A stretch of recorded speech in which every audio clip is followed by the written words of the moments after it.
Hola, mi nombre es Carlos y en el día de hoy con este tutorial es para ayudarle a desarrollar una cierta familiaridad con la construcción y el análisis de modelo de dinámica de sistema utilizando el software Benzin PLE. Este tutorial va a estar dividido en 5 partes. En primera parte vamos a hacer una introducción y los primeros pasos. El segundo paso, el desarrollo del stock, flujo y la estructura del feedback. En el tercer paso vamos a hacer las especificaciones de las ecuaciones para su modelo. El cuarto, usando el modelo de estructura herramienta de análisis. Y quinto, la simulación del modelo.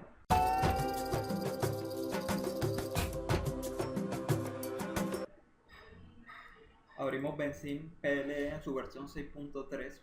En la descripción del video voy a dejarle el link de descarga. Podemos ver que en su versión 6.3 de 32 bits. Iniciamos nuestro primer modelo, agregando un nuevo modelo, y donde el tiempo inicial va a ser en el año 1928 y el tiempo final va a ser en el año 2010, con un intervalo de tiempo de 0.25 por año. En las unidades de tiempo modificamos a año y el tipo de integración lo dejamos en Euler por defecto. Le damos OK y nuestro modelo se ha creado. Vamos a guardar nuestro archivo, poner déficit federal, guardamos.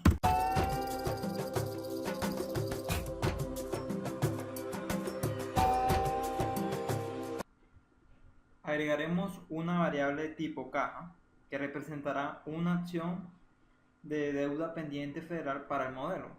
Hacemos clic y la llamaremos deuda federal.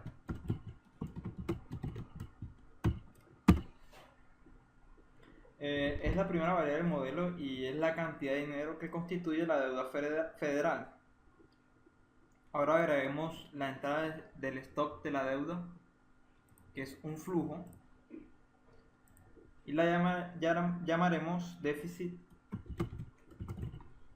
federal neto.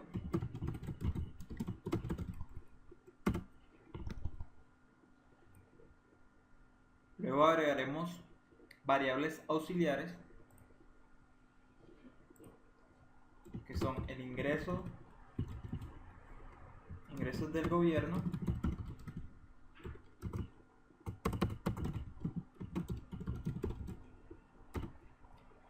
y el total de gastos gubernamentales.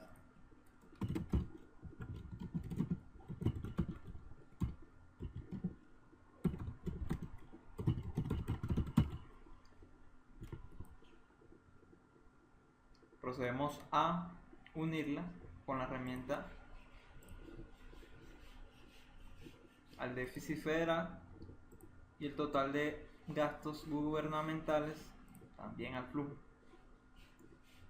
Pero el total de gastos gubernamentales depende de otros variables auxiliares, como son los pagos de intereses, la tasa de interés,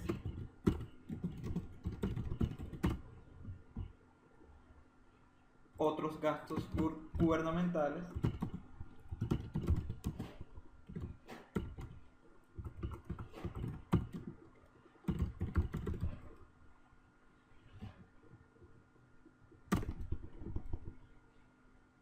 Ahora unimos la deuda federal a los pagos de intereses, los pagos de intereses a la tasa, al total de gastos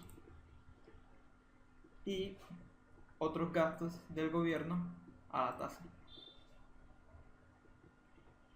La tasa de interés, pues, a los pagos de intereses. Arreglamos nuestro modelo para que se vea un poco más cómoda a la vista y cerramos nuestro ciclo. Ahora procedemos a especificar que el aumento de los ingresos hace que el déficit disminuya, y mientras que un aumento en gasto hace que el déficit aumente. Entonces seleccionamos, nos vamos a la manito, seleccionamos la flecha y nos dirigimos a esta parte. Como había dicho que los ingresos, si los ingresos aumentan hace que el déficit disminuya, seleccionamos el signo negativo. Mientras que las otras flechas, al aumentar los gastos, hace que el déficit disminuya. Entonces hacemos esta misma acción con estas flechas y le colocamos negativo, positivo, perdón, positivo, positivo, positivo,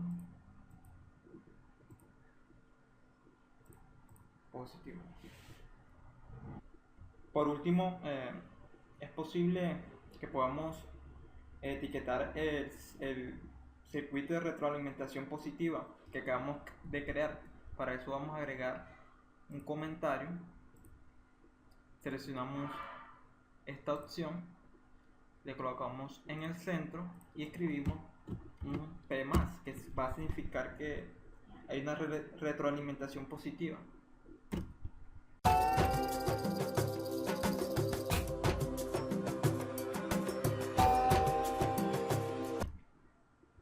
Bueno, ahora es necesario escribir las ecuaciones para cada una de las variables.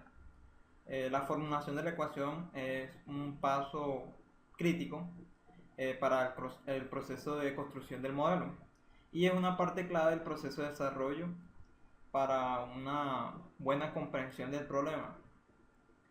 Primero vamos a definir las variables. En los modelos de dinámica de sistemas por lo general se clasifican como exógenos o endógenos. Las variables exógenas son aquellas que no son parte de un circuito de retroalimentación, y mientras que las variables endógenas son, al menos, están en un bucle de retroalimentación. En este modelo hay tres variables exógenas, que son los ingresos del gobierno, otros gastos del gobierno y la tasa de interés. Y hay cuatro variables endógenos, que son los pagos de intereses, total de gastos gubernamentales, el déficit federal neto y la deuda federal neta. Empezaremos por escribir las ecuaciones para variables exógenas. Entonces nos vamos a ecuaciones y seleccionamos a ingresos del gobierno, la primera. Supongamos que los ingresos del gobierno son constantes, por lo que todo lo que tienen que hacer es, tenemos que introducir una cifra apropiada para los ingresos del gobierno. Supongamos que en 1988, que fue nuestro inicio, los ingresos del gobierno eran de 900 millones de dólares anuales. Entonces 900 millones de dólares podemos escribir de esta manera, y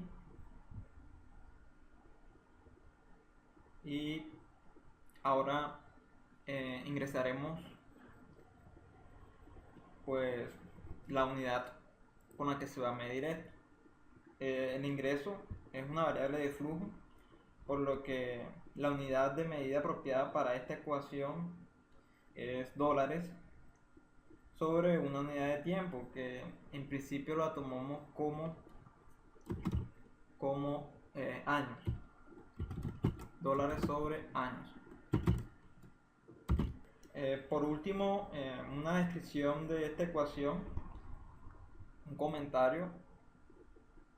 Vamos a escribir que los ingresos del gobierno se supone que son constantes e iguales a 900 mil millones de dólares. Anuales base al valor real en 1988. le damos OK. Seguimos con esta siguiente variable, otros gastos de gobierno, y colocamos de tipo constante. Las unidades en este caso serían de dólares sobre año, y en la ecuación colocaremos 900.000 millones de dólares. 9, 11. Y como comentario, para que tengan idea, los gastos de gobierno con exclusión de intereses fue de aproximadamente 900.000 millones de dólares en 1988. Intereses de la deuda. Vamos a colocar, especificar, y le damos OK. Ahora seguimos con la tasa de interés. La tasa de interés es constante también y maneja en este caso intereses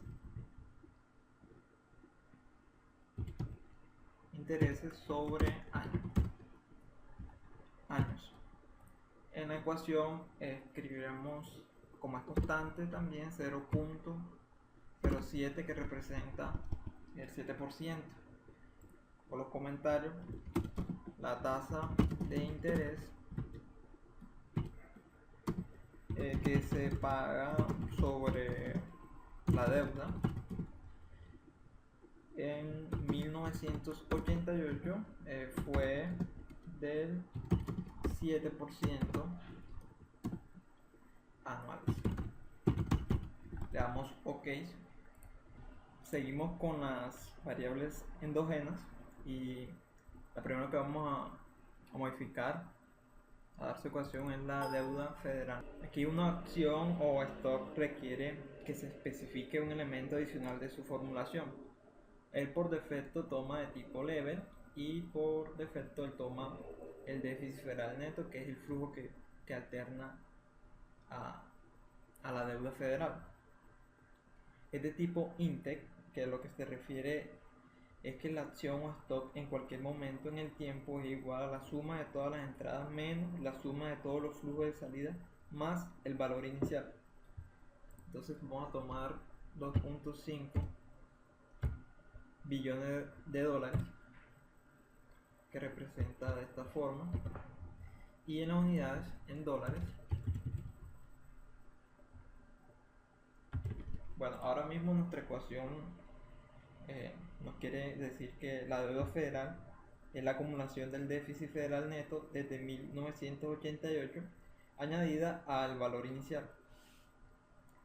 Y como comentario vamos a colocar la deuda federal es la acumulación del déficit federal neto más el valor inicial de la deuda. El valor inicial se establece en 2,5 billones de dólares, que era la deuda federal pendiente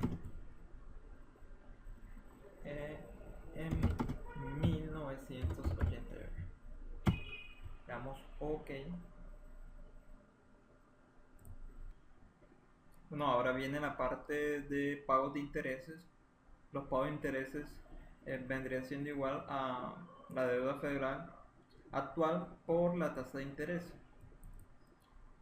Tomamos deuda federal por la tasa de interés, entre las unidades son dólares al año, Y eh, podemos decir que el flujo anual de pago de intereses es igual a la deuda federal y a la tasa de interés. Entonces esto lo podemos dejar como comentario. El flujo anual de pagos de intereses es igual a la deuda federal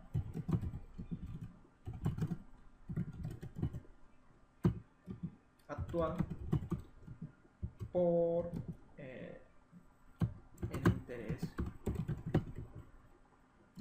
anual, o más bien la tasa de interés anual. Le damos OK y procedimos con las otras variables auxiliares. Igual acá, por otros gastos del gobierno por el pago de intereses, las unidades son en dólares y año. Le damos OK, no hay necesidad de comentar. Y el déficit federal va a ser igual al ingreso del gobierno por el total de los gastos gubernamentales, dólares sobre año, y le damos OK.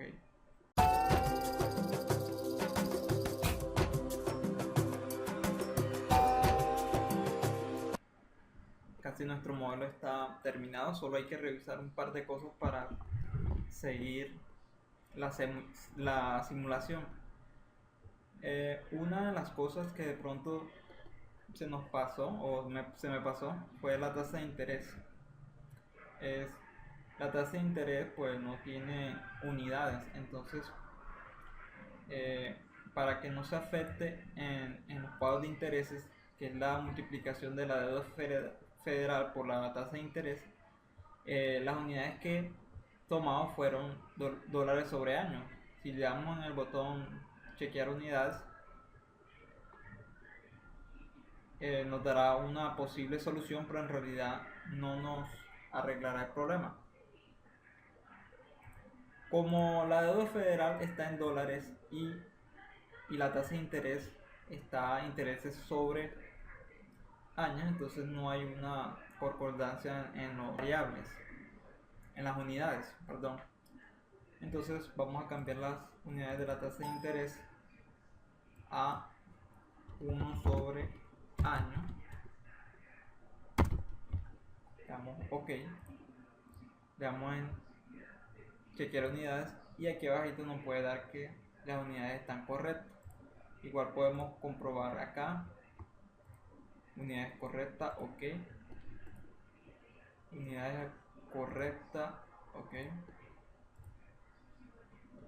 En fin, podrán observar si otra de las herramientas que nos ofrecen es las causas de los árboles. Nos muestra un árbol de la simulación. También nos puede mostrar la retroalimentación que hay con esta herramienta. Entonces aquí más o menos nos muestra el mapa de la retroalimentación. Ahora viene la simulación de nuestro modelo.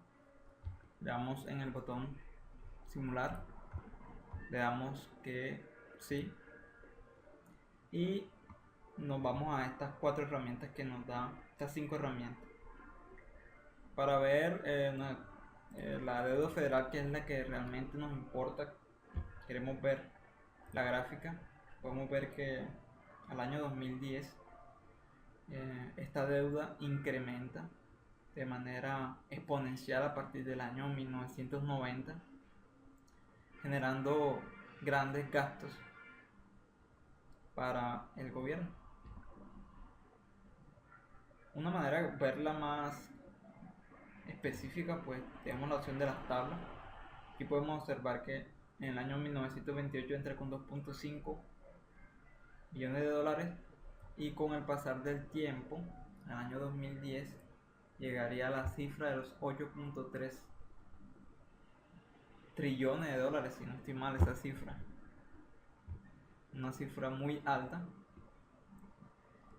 y no muy, y pues no ayuda mucho en el modelo, ¿no? Vamos a modificar la tasa de interés a 0.3 y verificar cómo afecta esta tasa. Vamos a hacer una segunda prueba, hacemos la respectiva simulación y nos da la gráfica. Seleccionamos el cuadro de deuda federal y le damos gráfica. En la prueba 1, que fue con una tasa de interés del 7%, podemos ver que fue muy alta. Ya al pasar la tasa de interés al 3%, esta deuda no incrementa exponencialmente, se demora más. De hecho, no hay mucha diferencia, aunque esta gráfica, esta parte 900T, 6750T, me imagino que es un número muy grande y lo representa de esta manera, así que vamos mejor a verlo desde las tablas. Entonces aquí podemos ver la diferencia. Al final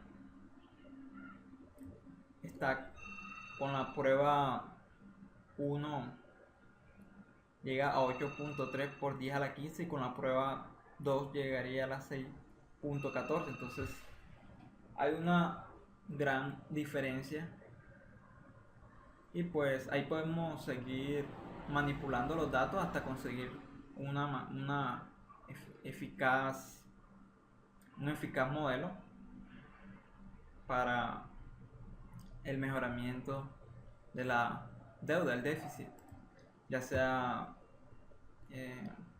incrementando los ingresos del gobierno o los gastos del gobierno, disminuyéndolo.